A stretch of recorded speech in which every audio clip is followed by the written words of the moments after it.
Hey guys welcome back to today's video. So ఈ రోజు వీడియోలో మీరు మాస్టర్స్ చేయడానికి యూఎస్ ఆలోచిస్తుంటే అసలు మొత్తం ఒక యూనివర్సిటీకి ట్యూషన్ ఫీజు అనేది ఎంత అవుతుందో చెప్తాను without any living expenses. Just మీ tuition fees included with all extra అన్ని కలిపేసి ట్యూషన్కి మాత్రం మీరు కాలేజ్కి ఎంత కడతారని చెప్పేసి వీడియోలో చూద్దాం. అంతకంటే ముందు మీరు కానీ నా ఛానల్ కొత్తగా వచ్చినట్టయితే నా పేరు Nilesh, do consider subscribing and పక్కనే ఉన్న బెల్ ఐకాన్ కొట్టారంటే నేను వీడియో పెట్టగానే నోటిఫికేషన్ వచ్చేస్తుంది. అండ్ మీరు నన్ను ఇంకా ఇన్స్టాగ్రామ్లో ఫాలో అవ్వకపోతే ఇక్కడ నా ఇన్స్టా ఐడి ఇస్తాను అండ్ డిస్క్రిప్షన్లో ఇన్స్టాగ్రామ్ లింక్ ఉంటుంది, you can follow me they. So మీకు ఫస్ట్ ఈ ఫీజ్ గురించి అర్థం అవ్వాలంటే మీకు క్రెడిట్స్ గురించి ఎక్స్ప్లెయిన్ చేస్తాను.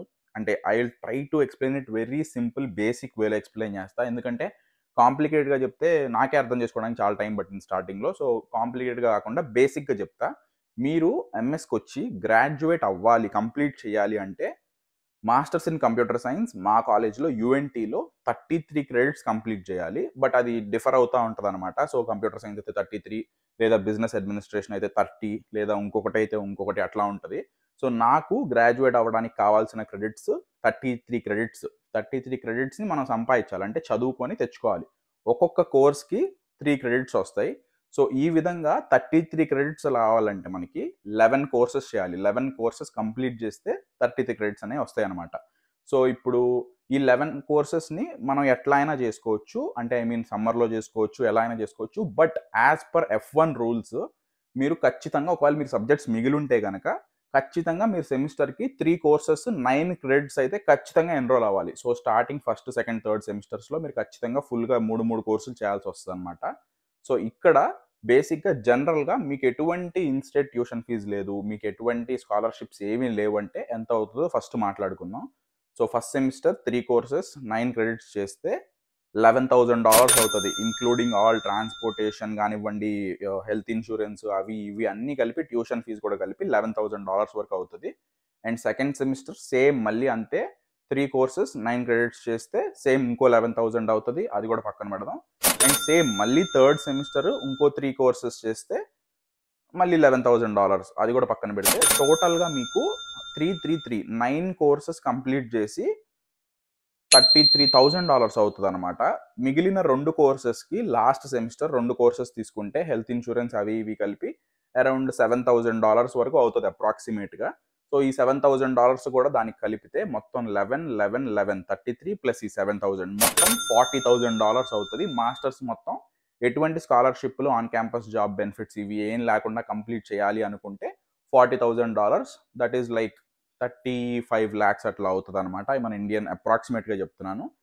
సో నేను స్టార్టింగ్ మనం లోన్స్ తీసుకునేటప్పుడు అందరూ ఏం చేస్తారంటే లైక్ మొత్తం ఒకేసారి డిస్పర్స్ చేయించుకోవటం, లేదంటే ఫస్ట్ సెమిస్టర్లోనే ఫస్ట్ ఇయర్ కావాల్సింది మొత్తం డిస్పర్స్ చేయించుకోవటం అట్లా చేస్తారు. బట్ అలాంటి కేసులో ఏమవుతుందంటే ఇంట్రెస్ట్ రేట్స్ అనేవి చాలా యాడప్ అయిపోతాయి. సో ఈ ఎడ్యుకేషనల్ లోన్లు, ఈ డిస్పర్స్మెంట్లు ఇవన్నీ చాలా ఆలోచించుకోవాల్సిన పని. సో నా కేసులో నేను ఈ మాస్టర్స్కి వచ్చే ముందు మీరు వీడియోస్ కనుక చూసుంటే నేను ప్రాడిజీ ఫైనాన్స్లో లోన్ తీసుకున్నాను. సో ఈ ప్రాడిజీ ఫైనాన్స్ కొంచెం ఇంట్రెస్ట్ రేట్ ఎక్కువ ఉన్నా మీరు కొన్ని కేసెస్లో మీరు ఒకవేళ మీరు అసలు ఇంకా పేరెంట్స్ సపోర్ట్ కానీ ఎవరి సపోర్ట్ ఎవరిది తీసుకోకుండా జస్ట్ మీ దాని మీదే మీరు ఇండివిజువల్గా మీరు ఫోకస్ చేయాలి, ఇండివిజువల్గా నేనే తీసుకోవాలి అనుకుంటే వితౌట్ ఎనీ కోసైనర్ లేదా కో అప్లికెంట్ ఏమీ అవసరం లేదు అనుకుంటే మీరు ప్రాడిజీ ఫైనాన్స్ అనేది మీకు ఒక బెస్ట్ ఆప్షన్. ఎందుకంటే జస్ట్ మీ స్టూడెంట్ అకాడమిక్ బేసిస్ మీద, మీ బేసిస్ మీద, మీరు చదువుకునే కాలేజ్ బేసిస్ మీద మీకు లోన్ అనేది ఇస్తారు. కంపేర్ టు అదర్ లోన్స్ మీకు ఇంట్రెస్ట్ రేట్స్ హై ఉంటాయి కొంచెం, బట్ మీకు వితౌట్ ఇన్ని బెనిఫిట్స్ వస్తున్నాయి కాబట్టి అది కొంచెం ఎక్కువ ఉండొచ్చు. సో మీకు ఒకవేళ ప్రాడిజీ ఫైనాన్స్ అప్లై చేస్తుంటే మీరు నా ఛానల్లో ఆల్రెడీ పాత వీడియోస్ ఉంటాయి, నేను డిస్క్రిప్షన్లో ఇస్తాను, అవి ఒకసారి చూడండి. అండ్ ప్రాడిజీ ఫైనాన్స్ అప్లై చేస్తుంటే ఇక్కడ కింద డిస్క్రిప్షన్లో లింక్ కూడా ఇస్తాను మీరు ప్రాడిజీ ఫైనాన్స్ అప్లై చేసుకోవడానికి. అండ్ ఈ మే 3rd 2025 అంటే వచ్చే ఒక 2 weeks తర్వాత, లైక్ నెక్స్ట్ వీక్ మే 3rd సాటర్డే 5 PM ISTకి ప్రాడిజీ వాళ్ళు అయితే ఒక వెబినార్ కండక్ట్ చేస్తున్నారు. మీకు ఎటువంటి డౌట్స్ ఉన్నా ప్రాడిజీ ఫైనాన్స్ గురించి, లోన్ గురించి, ఎడ్యుకేషన్ లోన్ మీరు నెక్స్ట్ ఫాల్ 2025 తీసుకుంటున్నా ఏమైనా డౌట్స్ ఉంటే I will also be joining in to that webinar. So మీరు వెబినార్లో ఏం డౌట్స్ ఉన్నా మీరు నన్ను కూడా అడగచ్చు, నేను అక్కడ ఉంటాను. సో గుర్తుందిగా date May 3rd Saturday 5 PM IST. డిస్క్రిప్షన్లో వెబినార్ రిజిస్ట్రేషన్కి లింక్ ఇస్తాను, రిజిస్టర్ అయిపోండి. సో ఇంకా మెయిన్ మ్యాటర్లోకి వచ్చేస్తే నా పరంగా నాకు ఫీజు ఎంత అయిందంటే టోటల్గా ఇప్పుడు నేను మీకు చెప్పింది వితౌట్ ఎనీ ఆన్ క్యాంపస్ జాబ్లు, ఇన్స్టిట్యూట్ ట్యూషన్లు లేకపోతే $40,000 కదా. సో నా కేసులో ఫస్ట్ 2 సెమిస్టర్స్కి నాకు $11,000 త్రీ కోర్సెస్ ఖర్చు అయిందనమాట, $22,000. సో ఈ తర్వాత ఏమైందంటే నాకు ఆన్ క్యాంపస్ జాబ్ రావటం వల్ల, సో ఆన్ క్యాంపస్ జాబ్ కూడా నాకు థర్డ్ సెమిస్టర్‌కి సాలరీడ్ గ్రాడ్యుయేట్ అసిస్టెంట్‌గా కన్వర్ట్ అయిందనమాట. సో ఈ సాలరీడ్ గ్రాడ్యుయేట్ అసిస్టెంట్ అంటే మనకి ఇంకా హవర్లీ పొజిషన్ లాగా కాకుండా మంత్లీ ఇంత సాలరీ అని చెప్పి వస్తా ఉంటది.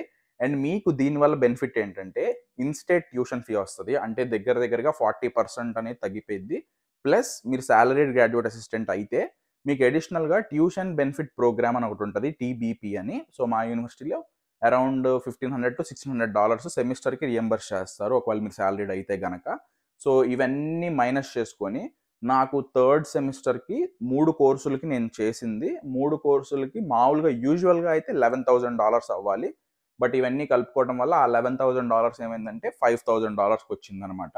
సో థర్డ్ సెమిస్టర్ నాకు 3 కోర్సులకి 5,000 అయింది. సో ఆ 22,000కి ఫస్ట్ 2 సెమిస్టర్‌కి ఈ $5,000 కలిపితే అరౌండ్ $27,000. అండ్ ఇంకా లాస్ట్ సెమిస్టర్‌కి ఒక కోర్స్ ఉంది. సో ఆ ఒక్క కోర్స్‌కి నాకు లాస్ట్ సెమిస్టర్‌లో అరౌండ్ సమ్మర్‌లో కూడా ఒక కోర్స్ చేశా. అక్కడ 3,000 అయింది. అండ్ లాస్ట్ సెమిస్టర్ ఒక కోర్స్‌కి 2,500 అయింది. సో మొత్తం అండ్ నాకు ఇంటర్న్‌షిప్‌కి కూడా ఒక క్రెడిట్ ఇచ్చారనమాట. నేను క్రెడిట్ అక్కర్లేదు నాకు. అఫీషియల్‌గా నేను గ్రాడ్యుయేట్ అయిపోగలను ఆ ఒక్క క్రెడిట్ లేకపోయినా. బట్ మా కాలేజ్ వాళ్ళు క్రెడిట్ ఖచ్చితంగా తీసుకోవాలన్నారు ఇంటర్న్‌షిప్‌కి. సో నేను ఇంకా ఎక్స్‌ట్రాగా పే చేశాను ఆ ఒక క్రెడిట్‌కి. సో అదంతా కలుపుకుంటే నాకు మాస్టర్స్‌కి అన్ని సెమిస్టర్స్ కలుపుకొని ఈ ఇన్‌స్టేట్ ట్యూషన్‌లు, స్కాలర్‌షిప్‌లు అన్నీ తీసేస్తే అరౌండ్ $32,000 అయిందనమాట నా లోన్ అనేది. సో $32,000 అంటే 25 lakhs అట్లా. సో వితౌట్ ఎనీ స్కాలర్‌షిప్స్ అవి ఇవి రావాలంటే మీరు ఆలోచించుకోండి. $40,000 35 lakhs. ఒకవేళ మీరు ఇక్కడికి వచ్చాక మీకు ఒక మంచి ఇన్‌స్టేట్ స్కాలర్‌షిప్ గాని లేదా ఆన్ క్యాంపస్ జాబ్‌లు గాని వస్తే గనక ఒక 7-8 lakhs ఈజీగా మీకు తగ్గిపోయిద్ది మీకు ఆన్ క్యాంపస్ జాబ్ స్కాలర్‌షిప్స్ వల్ల. సో మొత్తం నా పరంగా 25 lakhs అయిందనమాట మాస్టర్స్‌కి $30,000. ఇంట్రెస్ట్‌తో కలిపి ఇప్పుడు అది చాలానే అయిందనుకోండి అది వేరే విషయం. So that is for this video. మీకు ఒక ఐడియా వచ్చిందనుకుంటున్నాను. ఎంత అవుతది, ఎన్ని క్రెడిట్స్‌కి ఏంటి అని చెప్పేసి.